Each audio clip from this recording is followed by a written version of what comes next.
I'm Audrey. I just turned 18, and the first time I realized my parents didn't love me the same as my sister was the day she got a car and I got a bus pass. Yeah, a bus pass. Not wrapped, not even handed to me properly, just sitting on the kitchen counter next to a bunch of coupons like it was nothing. "It's practical," my mom said, didn't even look up from her coffee. And I smiled. Of course I did. Because when you grow up like that, you learn real quick how to smile through things that hurt. That was my 16th birthday. 2 years later, my sister Paige turned 16, and suddenly our backyard looked like a whole Netflix special. Lights everywhere, cake that probably cost more than my textbooks, half the neighborhood showed up, and sitting in the driveway, a brand new car with a giant red bow on it. She screamed. My mom recorded the whole thing like it was the Super Bowl. "Our baby girl deserves the world." Posted it on Facebook within the hour. And me? I stood off to the side, holding a paper plate, pretending I wasn't trying not to cry over frosting I couldn't even taste. That was the moment something cracked inside me. Not loud, not dramatic, just quiet. Like something breaking where nobody can hear it. Except one person. My grandma. She didn't say anything that day. Not one word. But she saw everything. And that matters more than people think. Because sometimes the loudest support in your life comes from someone who stays quiet and remembers everything. After that day, I stopped expecting things. Stopped asking. Stopped hoping. And I started working. 5:30 a.m. shifts at a coffee shop before school, while my sister slept in and drove her shiny car to class. I saved every dollar. Tips, paychecks, spare change. While she got new phones, new clothes, new everything, I learned how to stretch $20 like it owed me money. And you know what? I didn't hate her. I hated the difference. The way everything always tilted in her direction, like life had already picked a favorite. By the time I turned 17, I had saved over $3,000. Every dollar earned by waking up in the dark, standing on cold sidewalks, catching buses that didn't care if I was tired. And yeah, I had dreams. College, internship, a way out.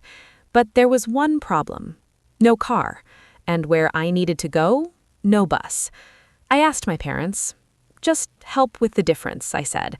"I've done most of it myself." My dad almost said yes. I saw it. I saw it in his face. But my mom cut in. "We can't afford it." Same week, she was looking at cars online for Paige, for her future upgrade. That's when it hit me. This wasn't about money. It never was. And here's the part that really messes with you. When someone tells the world a story about you that isn't true. I came home early one day and heard my mom on the phone. "Audrey actually prefers the bus. She's independent." I stood there in the hallway, just listening, because I realized something right then. They weren't just giving me less, they were rewriting it like I wanted less. That's a different kind of hurt. That's the kind that sticks. So I texted my grandma. 3 words. "She's lying." She replied instantly. "I know." That's it. And somehow, those 2 words felt stronger than anything anyone else had ever said to me. A few weeks before my 18th birthday, my grandma asked me something random. "Do you have your driver's license?" "Yeah," I said. She nodded, like she'd just checked something off a list. Didn't explain, didn't elaborate, just nodded. And I didn't know it yet, but that question, that was the beginning of everything changing. My 18th birthday started like every other one.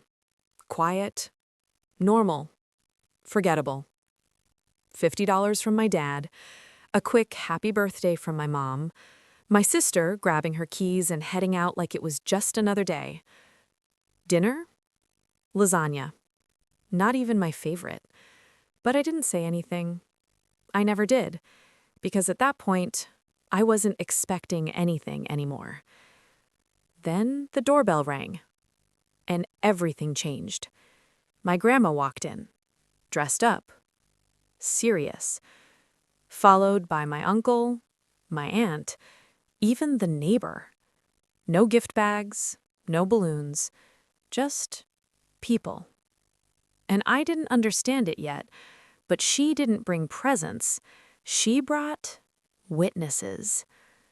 Dinner got awkward real fast because someone finally said it out loud. Didn't Audrey just get a bus pass? Silence, the kind that makes your chest feel tight. My mom tried to spin it. She's low maintenance. That phrase again, like it was a compliment, like it explained everything. And for the first time in my life, I spoke up. I never said that. 5 words, but they hit like a punch, because truth has a way of cutting through everything. Then my grandma stood up, calm, controlled, like she'd been waiting 2 years for this exact moment. Let's even it out. She walked to the door, told me to follow her. And outside, we heard it. That deep rumble, a tow truck pulling into the driveway, and sitting on the back was a brand new SUV. Shiny, untouched, mine. The driver looked at me. "Are you Audrey?" I said yes. He handed me the keys. "Happy birthday." My mom dropped her coffee cup. Literally, it shattered on the ground. And for once, she had nothing to say. Because this wasn't something she could explain away, or twist, or control. Then my grandma said the words that changed everything. She's 18. The title is in her name. Game over. No arguing, no taking it back, no rewriting the story. And my dad? After years of silence, he finally said something real. She's right. 3 words, but they meant everything. Because for the first time, someone in that house chose me out loud. Later that night, I sat in that car, hands on the wheel, shaking, not because of the car, but because of what it meant. For the first time in my life, I felt seen. And here's the truth nobody talks about. The car didn't save me. I saved myself. Every early morning, every bus ride, every dollar I earned, that was me. The car, that was proof. Proof that someone saw it all, counted it, and decided I deserved more. Things didn't magically become perfect after that. My mom had to face herself. My dad had to grow a backbone. My sister had to realize life wasn't fair. It was just easy for her. And me? I had to learn something harder than all of that. That being strong doesn't mean you deserved less. I still have that bus pass. I keep it in my drawer. Not because I'm bitter, but because it reminds me who I was before anyone showed up for me. And every time I start my car, I see that little note my grandma left me. You were always worth it. And that hits harder than anything else in this story. So if you've ever been the kid who got less attention, less support, less everything, I need you to hear this. You weren't hard to love. You were just easy to overlook. And those are not the same thing. That's my story. And trust me, this wasn't even the craziest moment. Because what happened at Thanksgiving, yeah, that's a whole different level. Let me know if you want that one next.